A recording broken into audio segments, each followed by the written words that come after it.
So you want to start a clothing brand. A hoodie that costs you $12 to make sells for $60. That's an 80% gross margin, a number that would make almost any other industry weep with joy. Add a Shopify store, an Instagram account, a couple of influencer posts, and you've built a business that appears to print money on the internet. It's the classic 2020s entrepreneurial fantasy. Now here's the number that should stop you before you order your first sample. Roughly 2/3 of new clothing brands go out of business within their first 3 years. And it isn't just the little guys. Shein, an ultra-fast fashion empire pulling in nearly $40 billion a year, releasing new products at scale nobody in fashion history has ever attempted, posted a single quarter of losses of $99 million in 2025 and saw its profits collapse by roughly 40% in a single year. Its valuation has cratered from a peak of $100 billion in 2022 to somewhere between 30 and 50 today. If Shein can bleed like that with 20,000 people and an AI-run factory network,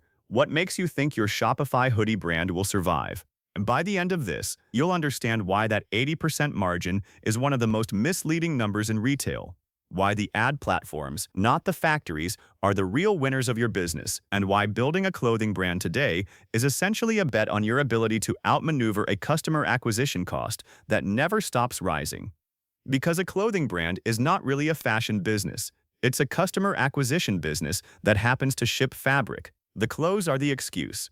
The real product, the thing you're actually building and betting your money on, is a stream of paying attention from strangers on the internet. And that stream has to be rebought every single week at prices that keep climbing. Let's start with that beautiful hoodie margin, because it's a mirage. Yes, the cost from a factory in Bangladesh or Guangzhou is around $12, but that hoodie doesn't teleport onto your customer's doorstep. Ship it by sea and you pay another $4 to $6 per unit with a transit time of 20 to 40 days. Need it faster? Air freight runs $8 to $15 a unit. Then customs, U.S. duties on apparel run 16 to 32% depending on the fabric, adding another $3 to $5. Somebody has to store the hoodie in a warehouse, and third-party fulfillment costs $2 to $5 per unit for storage and pick and pack.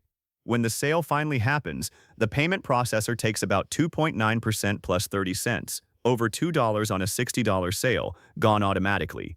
Branded packaging, a return label tucked in the box, a small reserve for damaged returns, another $3 to $8. Now the return itself, which is the killer online fashion detail nobody warns you about. Fashion sold online is returned at a rate of 20 to 40%, compared with 5 to 9% in a physical store. Nearly 1 in 3 online sales comes back. And when it does, you keep almost none of the associated costs. Outbound shipping, payment processing, packaging, none of it comes back to you. You eat every one of those dollars. Add it all up. That $12 hoodie has quietly become a $30 to $40 hoodie before a single cent has gone to telling anyone it exists. Your 80% margin is really more like 40.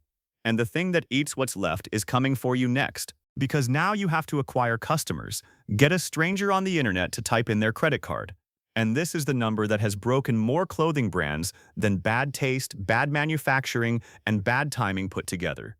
Back in 2015, acquiring a customer for a fashion brand through Facebook ads cost somewhere around $12. By 2026, the median cost per acquisition on Meta across industries has climbed above $38, and that's the median. For a competitive category like apparel, it can run higher.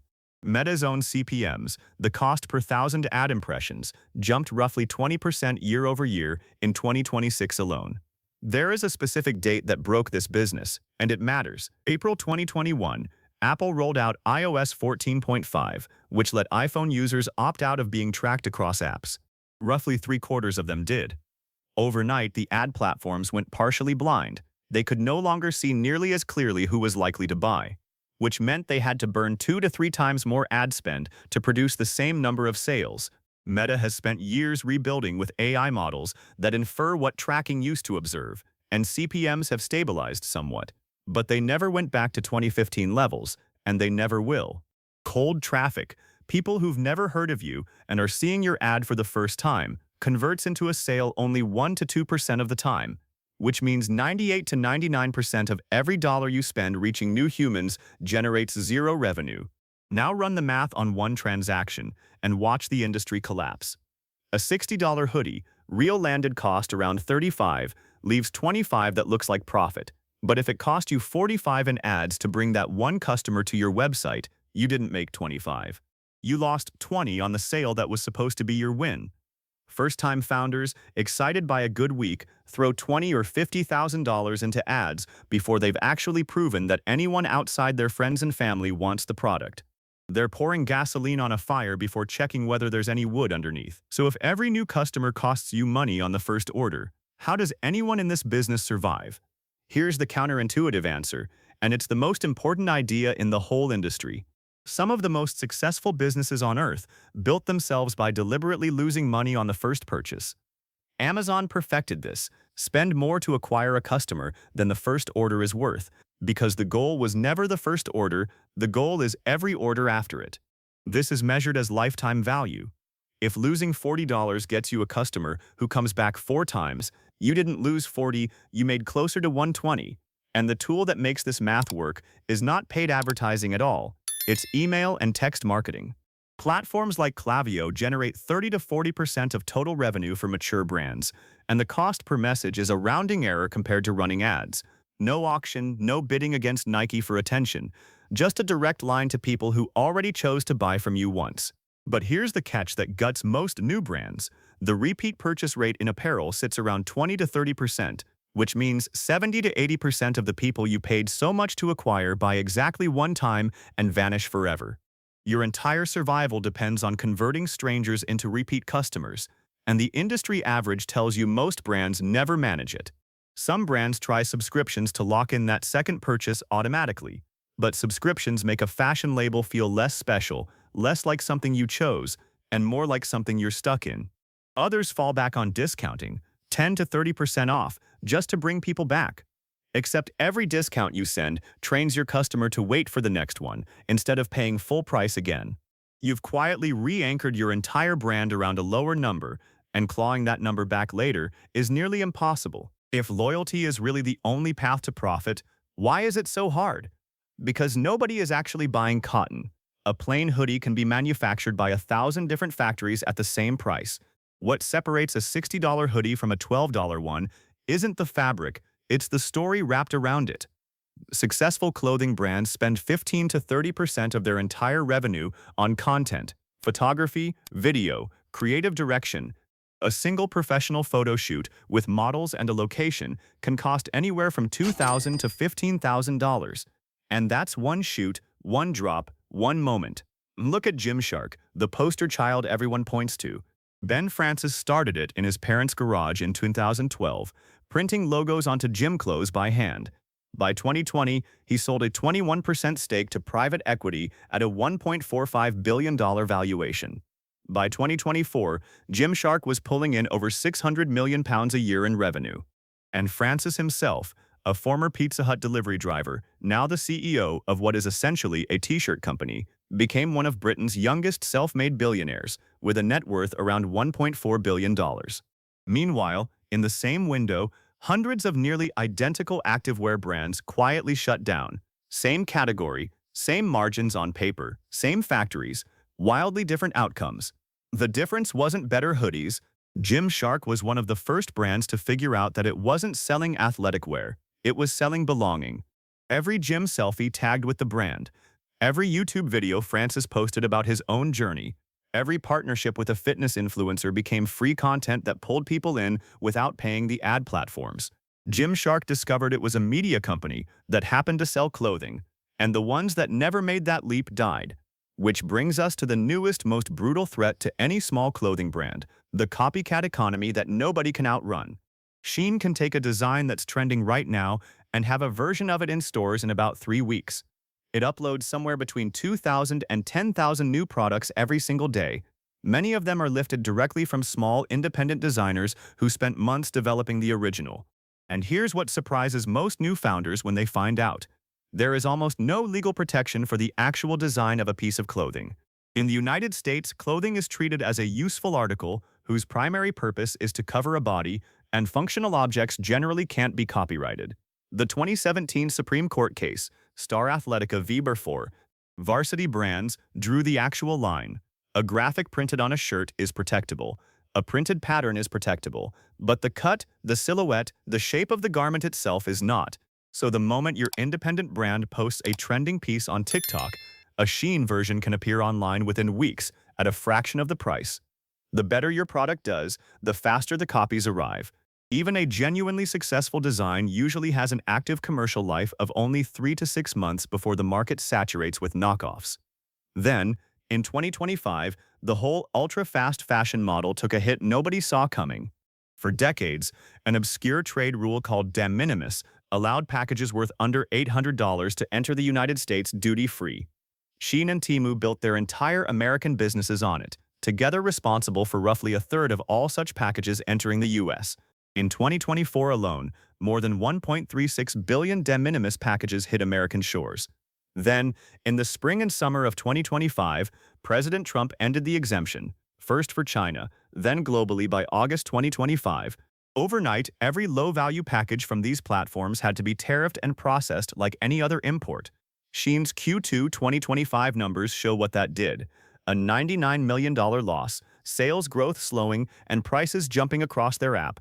Even the giants aren't safe. If ultra-cheap imports become just cheap imports, the whole economic argument for buying a $5 Shein top starts to wobble. So far, the picture is bleak. Now for the real trap. Because this business doesn't just kill you at launch, it also kills you at scale, in a way that catches almost every founder off guard. Before you sell a single hoodie, factories don't make one at a time. Most require a minimum order, usually 100 to 500 units per design. So 300 hoodies at $12 in factory cost is $3,600 locked up before anyone has clicked buy. Add 3 colors and 5 sizes because customers expect options, and suddenly you're looking at 4,500 units and $54,000 sitting in a warehouse waiting to become cash. If those hoodies don't sell the way you predicted, you can't just wait them out. You liquidate it 50 to 80% off just to free up the space and get some of the cash back. This is why cash flow, not paper profit, is the single biggest reason clothing brands actually fail. And this exact scenario steamrolled the industry in 2022, when brands ordered aggressively expecting pandemic demand to continue and instead ended up sitting on warehouses full of stock nobody wanted. Say you survive all of that, growth is where most of these businesses actually break. Going from 100 orders a month to 10,000 doesn't make the business 100 times harder. It makes it exponentially harder because every system that worked at small scale starts to buckle. At 100 orders, one founder can answer every customer email. At 10,000, you need an entire team to handle sizing questions, tracking, and exchanges. Returns, which were annoying, become a full logistics operation, with reverse shipping and inspection costs cutting straight into margin on every item that comes back. Ad efficiency gets worse, not better, because the audience most likely to buy from you gets exhausted quickly, and the algorithm starts showing your ads to people who care less. And your supply chain, the same one that worked fine when you were tiny, can be disrupted by things completely outside your control. When shipping rates from China spiked to more than $10,000 per container during the pandemic, brands that had committed ad budgets to launch collections found their inventory floating in the Pacific for a month. There's also the seasonality trap. Roughly 42% of annual e-commerce revenue arrives in the fourth quarter, Black Friday through Christmas, and every clothing brand knows it. Which means every clothing brand also floods Meta with holiday ad spend at the same time, driving Q4 CPMs 35 to 50% above the annual average. You are effectively bidding against your own competitors for the same customers, in the same window, at the highest prices of the year. Win Q4 and the year is made. Miss it, because your inventory arrived late, you're creative fatigued, or the auction simply outbid you, and no January can save you. Now step back and follow the dollars. A strange pattern appears. The businesses that reliably profit from your existence as a clothing brand are almost never the clothing brand itself. Meta and Google collect the ad money whether or not that campaign converts. Stripe collects its 2.9%, whether the transaction was profitable or a total loss for you. The warehouse charges to store and ship regardless of sell-through. The influencer collects the flat fee, whether the post produced a single sale or none. Even the factory, the one actually making the product, gets paid up front through the minimum order requirement, completely insulated from whether the brand ever moves a unit. The clothing brand itself sits at the single most exposed point in the entire chain, absorbing unsold inventory, absorbing returns, absorbing customer service costs and shipping delays. Every other participant gets paid regardless of outcome. You only get paid if everything downstream of the factory works perfectly. In a very real sense, the brand isn't a manufacturer at all. It's a middleman standing between a factory that wants to sell fabric and an audience that has to be convinced to want it, taking on almost all of the risk in exchange for whatever's left over. So let's add it all up and answer the real question. What do you actually make? In the optimistic scenario, you nail your first product, keep landed cost under $35 on a $60 item, keep acquisition cost under $30 because organic content and word of mouth are doing real work, and convert a decent chunk of customers into repeat buyers through email. Under those conditions, a brand doing about $2 million a year might net $150,000 to $200,000 after every cost. Genuinely good. Plenty of brands hit this exact zone. Now the realistic scenario, the one that plays out for most founders. Meta's CPA creeps up because the auction keeps getting more expensive. Returns run closer to 35% instead of 20%. A shipping delay or a bad inventory bet ties up $60,000 in stock that has to be liquidated at half price. That same $2 million brand doesn't clear $200,000. It might net zero. It might lose $50,000 to $100,000 in a single bad year entirely because a handful of variables outside the founder's control moved the wrong way at the same time. That's the real economics of owning a clothing brand. Not the 80% margin printed on the label, the 5% margin or less that survives everything between the factory floor and the customer's closet, if it survives at all. So if you ever do decide to start one, hold on to what you're really building. You are not really in the clothing business. You are in the business of manufacturing attention faster and cheaper than the ad platforms can raise their prices, and holding on to that attention long enough to sell to it more than once. Every founder who thought they were in fashion and paid Meta the difference has already learned that lesson. The hoodie was never the business, the audience always was. And if you've caught the pattern by now, a business where the thing you think you're selling is really just the ticket to a much harder game underneath, you've seen it before on this channel. Watch the one on owning an offshore oil rig next, where the machine looks like the fortune and the rental rate is the entire story.